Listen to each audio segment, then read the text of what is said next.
کہ جب تک کلمہ توحید کی چھاؤں میں ٹھہرے تھے، ہر ایک جانب ہمارے بس فرشتوں کے ہی پہرے تھے، زمین پر سب سے روشن تب ہمارے ہی تو چہرے تھے، مقدر مہرباں تھا اور وہی تو دن سنہرے تھے، خدائے لم یزل کے دست قدرت تھے، زباں ہم تھے، ستارے جس کی گرد راہ ہو وہ کارواں ہم تھے، وہ دن ہے یاد ہم کو جب حرم کے پاس باہم تھے، مقدر کے ستاروں سے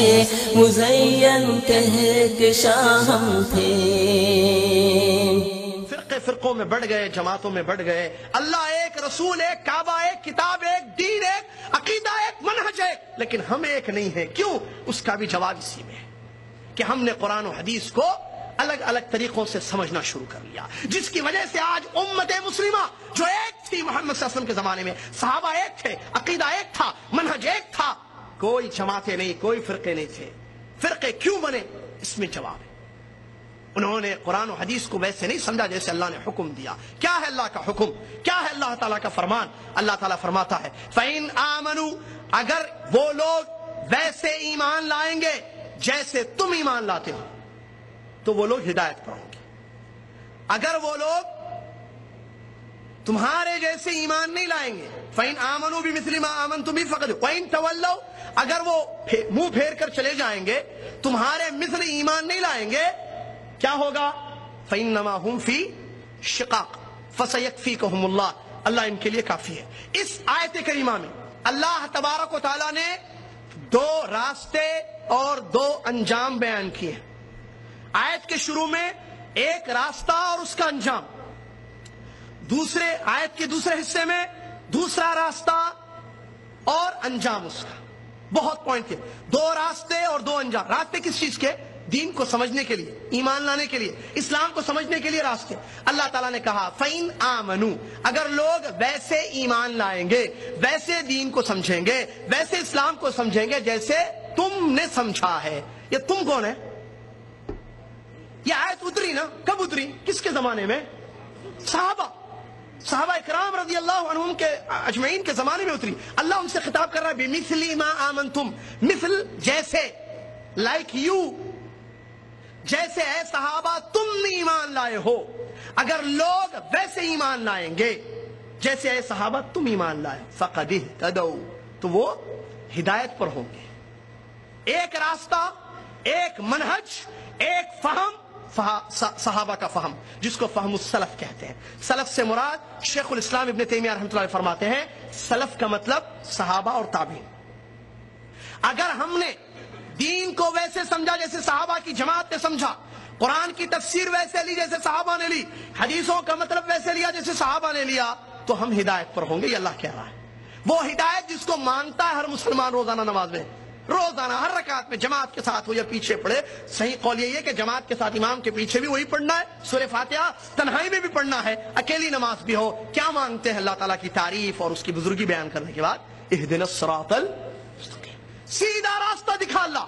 سیدھے راستے کے لیے یہ منہج اپنانا ضروری ہے، صحابہ کا فہم لینا ضروری ہے، صحابہ کے جیسے دین کو، اسلام کو، کتاب و سنت کو سمجھنا ضروری ہے تاکہ ہدایت ہو۔ یہ کون کہہ رہا؟ اللہ تعالیٰ سورہ بقرہ کی آیت فَإِنْ آمَنُوا بِمِثْلِ مَا آمَنْتُمْ بِهِ فَقَدِ اهْتَدَوْا، اگر ایمان ویسے ہوگا جیسے تمہارا ہے صحابہ ایمان ہے تو پھر وہ ہدایت پر ہوں گے۔ اگر راستہ چھوڑا تمہارا صحابہ کا، وَإِنْ تَوَلَّوْا، اگر منہ موڑ کر چلے گئے، راستہ چھوڑا، صحابہ کا فہم چھوڑا، صحابہ کا عقیدہ چھوڑا، قرآن کی تفسیر ویسے نہیں لی جیسے صحابہ نے لی، حدیثوں کو ویسے نہیں سمجھا جیسے صحابہ نے سمجھا، تو کیا ہوگا؟ فَإِنَّمَا هُمْ فِي شِقَاقٍ، اللہ کہتا ہے کوئی شک نہیں ہے کہ وہ پھر جماعتوں میں، ٹولیوں میں، فرقوں میں بٹ جائیں گے۔ کیا ہے انجام آج؟ دیکھیے دوسرا راستہ کیا ہے؟ نبی صلی اللہ علیہ وسلم کے صحابہ کو چھوڑ کر کسی اور طریقے سے، یا تو دماغ سے سمجھے، یا تو میجورٹی سے سمجھے، یا تو کسی ایک شخص کو متعین کر کے دین کو سمجھے، کتاب و سنت کو، تو اللہ تعالیٰ اس کا انجام بتا رہا ہے فَإِنَّمَا هُمْ فِي شِقَاقٍ، اس کا انجام یہ ہوگا صحابہ کے عقیدے کو چھوڑنے کا، کتاب و سنت کو صحابہ کے طریقے سے نہیں سمجھیں گے، اس کا انجام یہ ہوگا فَإِنَّمَا هُمْ فِي شِقَاقٍ، ٹولیوں میں، جماعتوں میں، فرقوں میں بٹ جائیں گے۔ اسلام ایک ہے، کتنی آج جماعتیں، یہ بھی مسلمان، وہ بھی مسلمان، وہ بھی مسلمان، یہ بھی کہتا ہے میں قرآن و حدیث کو ماننے والا، میں اللہ اور اس کے رسول پر ایمان لانے والا، وہ بھی کہتا ہے اس کا عقیدہ الگ ہے، اس کا عقیدہ الگ ہے، یہ کہتا ہے اللہ عرش پر ہے، وہ کہتا ہے اللہ ہر جگہ موجود ہے، وہ کہتا نہیں اللہ صرف پاک جگہ پر رہتا ہے، وہ کہتا نہیں اللہ ہمارے دلوں میں رہتا ہے۔ کیا ہے ایک اللہ کے بارے میں اتنے عقیدے، منہج صحابہ کا چھوڑا۔ رسول اللہ صلی اللہ علیہ وسلم کے بارے میں دیکھیے الگ الگ، کوئی کہتا حیاتی ہے، کوئی کہتا حیات ہے، کوئی کہتا نہیں وفات پا چکے ہیں، قبر میں زندہ ہے، کوئی کہتا قبر میں زندہ ہے، کوئی کہتا نہیں ہر جگہ زندہ ہے، جہاں چاہے آتے رہتے ہیں، جہاں چاہے حاضر ہوتے رہتے ہیں، آپ صرف درود پڑھ لیے آ جائیں گے، کوئی کہتا وہ مشکل کشا ہیں، وہ فلاں جگہ آتے ہیں پریشانیاں دور کر دے، بس تم دل سے یاد کرو۔ کیا ہے یہ عقیدے؟ پھر نماز کو لے لیے، طہارت لے لیجیے، زکات، عمرہ، شادی بیاہ، معاملات، لین دین، ایوری تھنگ اسلام کی۔ لوگوں نے صحابہ کے منہج کو چھوڑا، الگ الگ عقیدے، یہ کہتا یہ حلال ہے، یہ کہتا یہ حرام ہے، یہ کہتا جائز ہے، یہ کہتا نہیں جائز ہے۔ سود، ہاں آپ انڈیا میں رہتے ہو، دارالکفر میں ہو، لہذا آپ کے لیے حلال ہے، کوئی کہتا نہیں حرام ہے، کوئی کہتا نہیں ٹھیک ہے یہ چیز غلط ہے۔ نبی علیہ السلام کی پیدائش پر کوئی کہتا میلاد منانا چاہیے، خوشی کا موقع ہے، پیارے اسلام دنیا میں نور لے کر آئے، کوئی میلاد منا رہا ہے، کوئی انکار کر رہا ہے۔ کتنی جماعتیں، کتنے فرقے، یہ وجہ کیا ہے اس کی؟ کیا قرآن و حدیث کو چھوڑ دیا ان لوگوں نے؟ نہیں، یہ مت سمجھیں آپ پوائنٹ، پھنس جائیں گے، ورنہ وہ یہ نہیں کہتا کہ میں نہیں مانتا قرآن کو، آگے مثالیں بھی آ رہی، قرآن اور حدیث کو ماننے والے قوم ہیں یہ سب مسلمان۔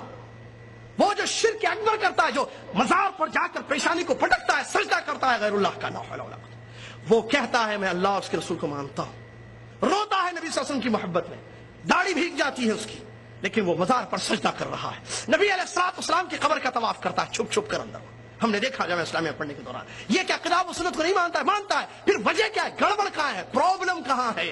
پرابلم سمجھنے میں ہے، پرابلم طریقے میں ہے، پرابلم منہج میں ہے۔ قرآن و حدیث کو بے شک تو مانتا ہے، لیکن قرآن و حدیث کو کیسے تو سمجھتا ہے میرے بھائی؟ صحابہ کے جیسے سمجھتا ہے؟ نہیں۔